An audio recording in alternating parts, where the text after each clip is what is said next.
धान की ग्रोथ रुक गई है और आप खाद डाल डाल के भी परेशान हो चुके हैं, फिर भी ग्रोथ नहीं हो रहा, तो आज की वीडियो बहुत ही महत्वपूर्ण होने वाली है, क्योंकि आज की वीडियो में ऐसी जानकारी मिलेगी जो आपको कहीं नहीं मिलेगी। नमस्कार किसान भाइयों, स्वागत है आप सभी का आपके अपने टॉप फार्मिंग चैनल में। हमारे ज़्यादातर किसान भाइयों को सही जानकारी ना हो पाने के कारण धान की फसल में कब कौन सी खाद डालनी चाहिए, इसकी जानकारी ना हो पाने के कारण वे बार बार एक ही चीज़ का प्रयोग करते हैं, इसलिए धान की अच्छी ग्रोथ नहीं हो पाती है। धान की फसल में सही समय पर कौन सी खाद डालनी चाहिए और कितनी मात्रा में डालनी चाहिए और कौन कौन सी खादों को एक साथ मिलाकर डालना चाहिए और खाद डालते समय कौन सी सावधानियां बरतनी चाहिए, इन्हीं सभी महत्वपूर्ण बातों पर आज की वीडियो आधारित है। तो किसान भाइयों, वीडियो को बिना स्किप किए पूरा देखें ताकि आपको सही जानकारी मिल सके। किसान भाइयों, जो वीडियो में आप हमारे धान की फसल देख रहे हैं, ये लगभग 1 महीने की हो गई है और अब तक हमने इसमें कौन कौन सी खादों का प्रयोग किया है, सबसे पहले आपको इसकी जानकारी देते हैं। किसान भाइयों, धान की खेत की तैयारी के समय हमने इसमें किसी भी प्रकार की कोई खाद प्रयोग नहीं की थी। धान की रोपाई करने के बाद 10 से 12 दिन के अंतराल पर, यानी कि जब हमारे धान की फसल अच्छे से जड़ पकड़कर और पौधा हरा भरा होने लगा था, उस दौरान हमने इसमें 1 एकड़ में 40 से 45 किलो यूरिया खाद का प्रयोग किया और साथ में जिंक सल्फेट का प्रयोग किया, जिसमें 33% वाली जिंक का प्रयोग किया और उसमें 15% सल्फर भी होती है, जो हमारी फसल को विभिन्न प्रकार की फंगसों से बचाती है और पौधे को हरा भरा बनाए रखती है। जिंक का प्रयोग करने से पौधे में तेज़ी से कल्ले निकलने लगते हैं और पौधे का ग्रोथ होना शुरू हो जाता है। और यूरिया खाद का प्रयोग करने से हमारी फसल में नाइट्रोजन की भी पूर्ति हो जाती है। यूरिया में 46% नाइट्रोजन पाया जाता है, जो हमारी फसल में क्लोरोफिल को बनाए रखता है और पौधे को हरा भरा बनाए रखता है। तो किसान भाइयों, पहली खाद में आपको यूरिया खाद के साथ जिंक का प्रयोग करना है, जैसे कि हमने आपको बताया। ज़्यादातर हमारे किसान भाई खेत की तैयारी के समय ही डीएपी और पोटास फर्टिलाइज़र का प्रयोग कर लेते हैं। अगर आप नहीं कर पाए हैं तो कोई बात नहीं, पहले आप यूरिया और जिंक का प्रयोग करें। इसके बाद आपको 10 से 15 दिन का गैप देना है और उसके बाद आपको डीएपी और पोटास का प्रयोग करना है, जिसमें डीएपी आप 35 से 40 केजी रखें और साथ में एमओपी पोटास यानी म्यूरेट ऑफ पोटास का प्रयोग करना है, दानेदार वाली। उसकी मात्रा 20 से 25 केजी रखें और इसको एक साथ मिला करके खेत में डाल दें। बहुत ही अच्छा रिजल्ट आपको देखने को मिलेगा।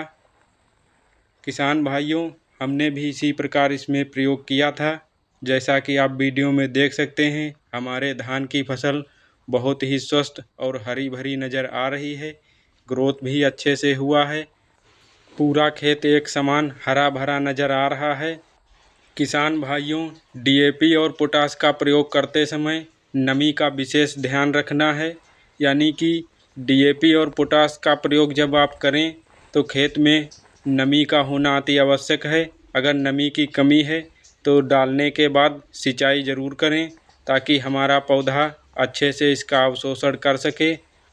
किसान भाइयों, धान की फसल में पोटास पड़ना अति आवश्यक होता है, क्योंकि पोटास की अगर कमी हो जाती है तो धान की फसल हो या कोई अन्य फसल हो, पोटास की कमी होने से पौधे का अच्छे से विकास भी नहीं हो पाता है और विभिन्न प्रकार के पत्ती चबाने वाले कीड़ों का सामना करना पड़ता है। किसान भाइयों, इसलिए इसका विशेष ध्यान रखें कि पोटास का प्रयोग ज़रूर करें। किसान भाइयों, इस बात का विशेष ध्यान रखें कि निरंतर अपने धान की फसल में पानी का भराव ना रहने दें, नहीं तो आपके फसल की ग्रोथ रुक जाएगी और पीलापन आ जाएगा। इसलिए बीच बीच में आपको पानी को सोखने देना है और कुछ टाइम के लिए अच्छे से मिट्टी को भुरभुरा होने देना है। इसके बाद खादों का प्रयोग भी करें और समय समय पर सिंचाई करते रहें। किसान भाइयों, अब बात करते हैं धान की फसल में दूसरी बार यूरिया का प्रयोग कब करें और कौन कौन सी खादों का प्रयोग करें। तो दूसरी यूरिया में आपको 35 से 40 किलोग्राम यूरिया खाद का प्रयोग करना है और साथ में मैग्नीशियम सल्फेट का प्रयोग करना है, जिसकी मात्रा 5 से 6 केजी रखें। मैग्नीशियम का प्रयोग करने से हमारी फसल में क्लोरोफिल बना रहता है और पौधा हरा भरा और पत्तियों का अच्छे से विकास होता है। ये सबसे कम खर्चे में बहुत ही अच्छा रिजल्ट देते हैं। इसलिए इन पोषक तत्वों का विशेष ध्यान रखें जो अति आवश्यक होता है। और साथ में जिंक का प्रयोग भी करें, क्योंकि धान की फसल में नाइट्रोजन और जिंक की सबसे ज़्यादा आवश्यकता होती है। तो जिंक का प्रयोग ज़रूर करें।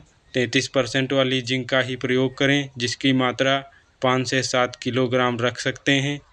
और साथ में फेरस सल्फेट का भी प्रयोग करें, जो हमारी फसल को मजबूत बनाता है और पौधे का अच्छे से विकास करता है, आयरन की कमी को दूर करता है। इसलिए फेरस सल्फेट का भी प्रयोग करें। इसकी मात्रा 3 से 4 किलोग्राम प्रति एकड़ के हिसाब से रखें।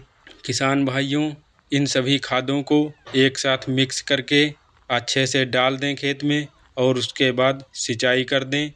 इसको प्रयोग करने के बाद आपकी फसल पूरी तरीके से हरी भरी और अच्छे से ग्रोथ करती नज़र आएगी। जैसा कि आप वीडियो में देख रहे हैं, हमने इन्हीं खादों का प्रयोग किया। और सबसे महत्वपूर्ण जानकारी अब आपको देते हैं। जैसा कि हमने आपको शुरू में ही बताया कि हमारे किसान भाई खाद डाल डाल के परेशान हो चुके हैं, फिर भी रिजल्ट नहीं देखने को मिल रहा है। तब क्या करें?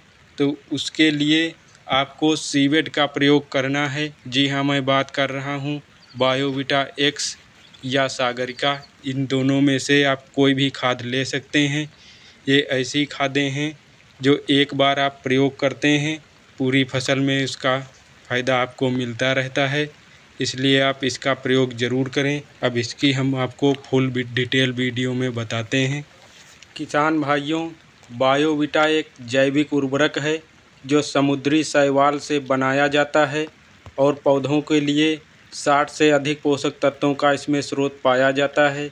इसमें enzyme, protein, cytokinin, amino acid, vitamins, gibberellic और ऑक्सिन्स जैसे तत्व शामिल हैं। यह पौधों की वृद्धि और उत्पादकता को बढ़ाता है और जैविक तनावों जैसे सूखा, गर्मी और लवणता से बचाने में मदद करता है।